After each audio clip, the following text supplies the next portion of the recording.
It is Monday, May 25th, 2020.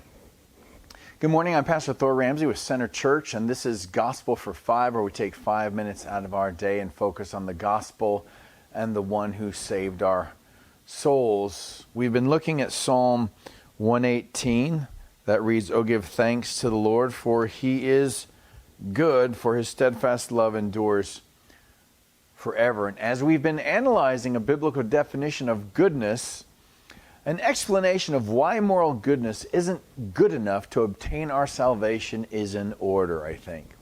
Because there's still a point of confusion sometimes even among Christians who have non-Christian friends and relatives that they consider good and moral people. And that is exactly the point of the gospel.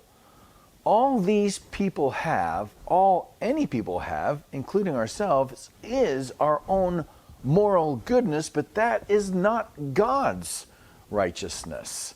That's why your own moral goodness is not enough to recommend you to God. The Bible explains our moral goodness in this way: all our righteousness are as filthy rags.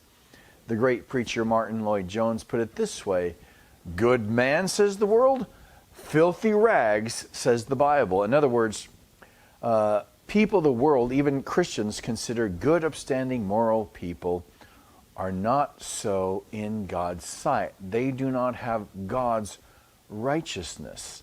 In his sermons on the book of Romans, Martin Lloyd-Jones gets this definition of righteousness from the book of Romans: to be servants or slaves to God. If that's not a person's primary motivation, then they do not possess biblical righteousness, and none of us have this naturally in and of ourselves. Why? What went wrong? Well, God created the world good. He created man and woman good. They were good in every way, including morally. They were morally perfect. Then there was the fall.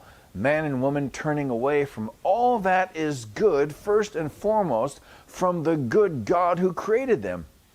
Humanity turned away from God as the definer of goodness. This is why there are people now who call what is evil good and what is good evil.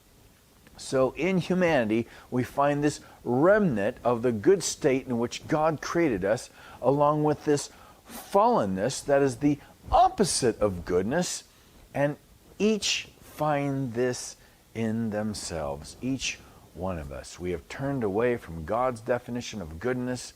That is the definition of sin.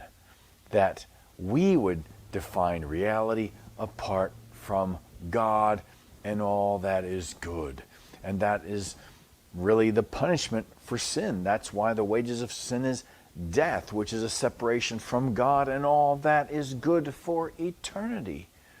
There's a way that seems right to a man, but that way ends in death.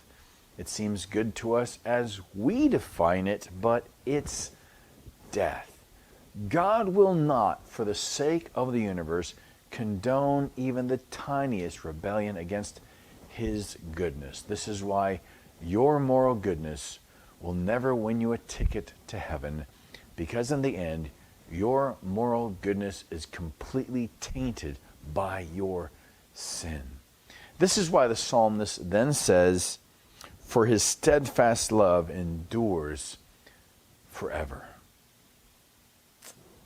His steadfast love endures forever.